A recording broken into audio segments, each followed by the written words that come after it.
Hello good people, welcome to Keep Left, your all car guide to all things cars and all things automotive. As always, my name is Kev, the host who knows most about cars. And in this week's edition, we are going to be answering a few questions, one of which is, what do you need to look out for when you're in the market looking for a new or a second-hand car? When you're in the market looking to make a sizable investment to buy a car, there are so many things that will come into mind. The purpose of this video is to equip you with the necessary knowledge for you to be able to make a good decision in terms of the car that you need to buy. In the past, people had to move from car yard to car yard in order for them to get to know the car that they need to buy, or for the car salesperson to convince them about the car that they want you to buy.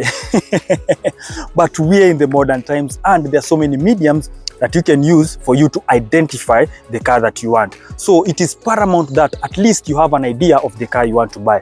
Or if you don't have that, you might end up buying the first thing that pleases your eyes. So now, for this particular episode, the only thing that you'll need in order to interrogate and inspect a car is a good set of eyes and a piece of fridge magnet, and that one will come later on. So now, the first thing that you need to do once you have identified the type of car that you've seen is get the contact of the person who has advertised it and call them. I insist, call the person, because sending an SMS or a chat message is not usually the best way to set the ball rolling in terms of communicating to a seller. So call the seller, and some of the things that you need to establish in your phone call will be like, one, ask the seller, why are you selling the car?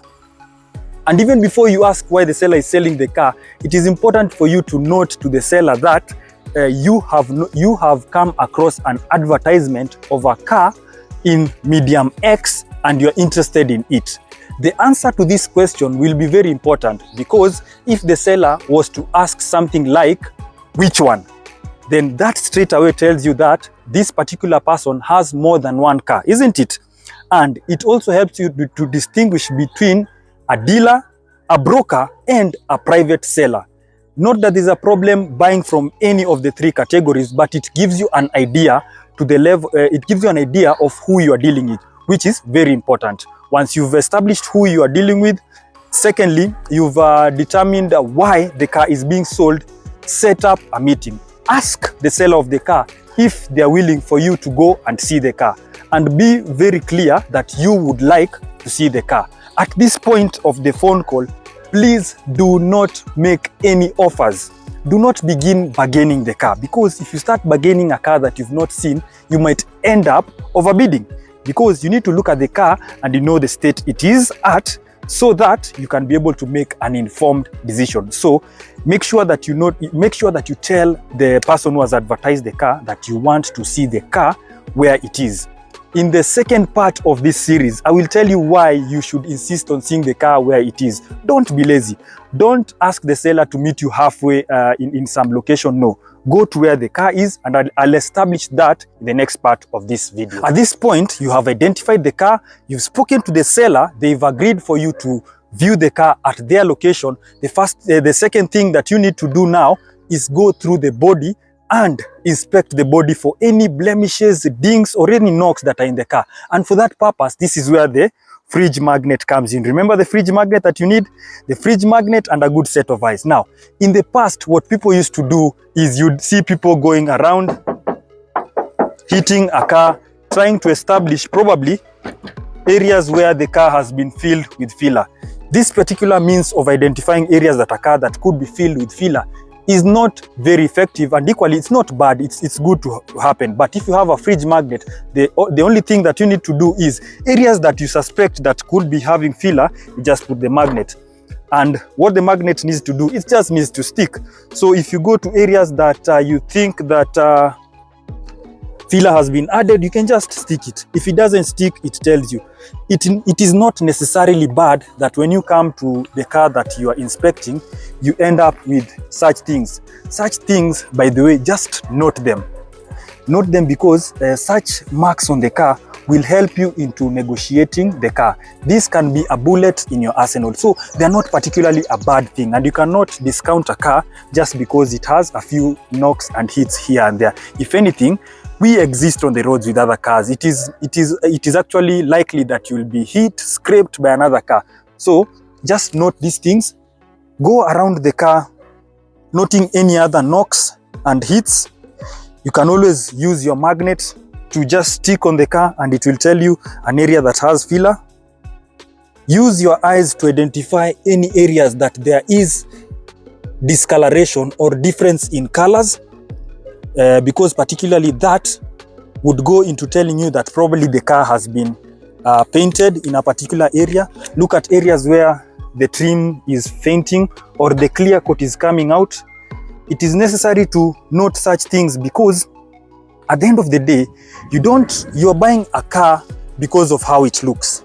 You don't want to buy a car and then end up spending a huge amount just to repair the body. Sometimes you can end up buying a car that the body is far off gone, that you end up hating the car, in the sense that you actually don't like it. So we buy a car because we like how it looks, and as such, that is why the second thing that we do to a car once when we are looking at it is look at the body. Don't worry about other areas. The body is the first thing that you see when you are inspecting a car. Wheel and tires is the third thing that you need to take note of when you're looking at a car. It is not a secret that when you're investing in a car, wheels and tires can actually take you back, because considering the price of wheels and tires, if you end up buying a car that the wheel and tires are scoffed off or they are on their last legs, you might end up spending an extra $1,000 or 100,000 shillings just to make sure that you have proper wheels and tires. And if anything, it goes into telling you a part of the car story that the owner cannot tell you. In fact, stick to the end of this video. I'll reveal to you 2 psychological tricks that I use to identify if a car is a buy or a bust. And trust me, this has always worked for me. It has never failed me, and it gives me an insight into the seller's mind. So now, on to the wheels and tires.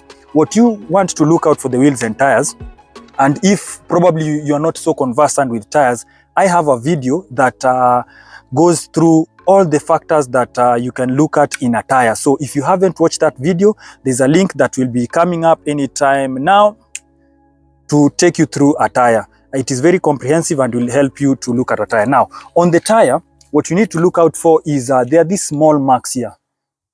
This one here. One of the ways you can use to know the tread depth of the tire is you can use a coin just to measure, but tire manufacturers actually put these grooves here. You see this one here, they are on all the 4 tread patterns.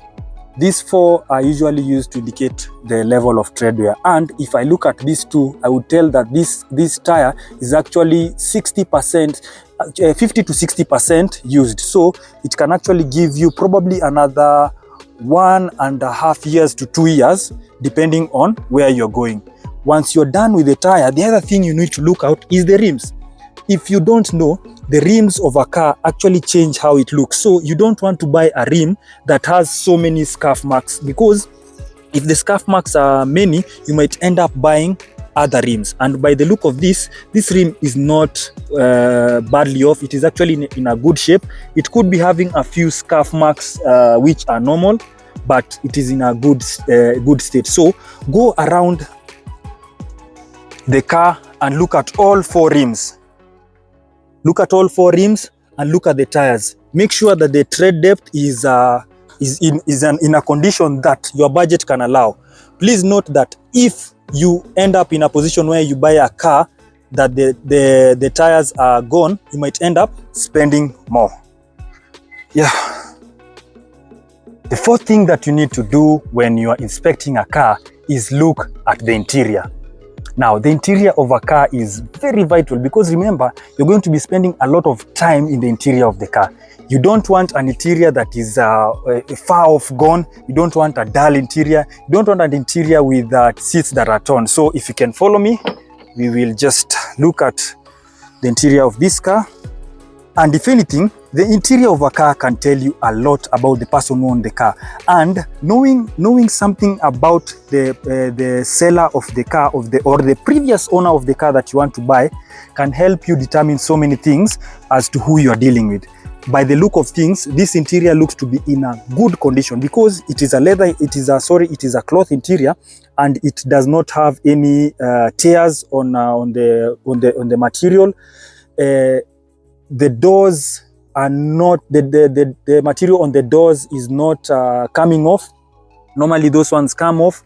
When you look at the dashboard, it is clean, and overall the car is clean, which is a good thing, because remember, you don't want to sit in a place where you actually get uncomfortable because you don't like the way the car looks.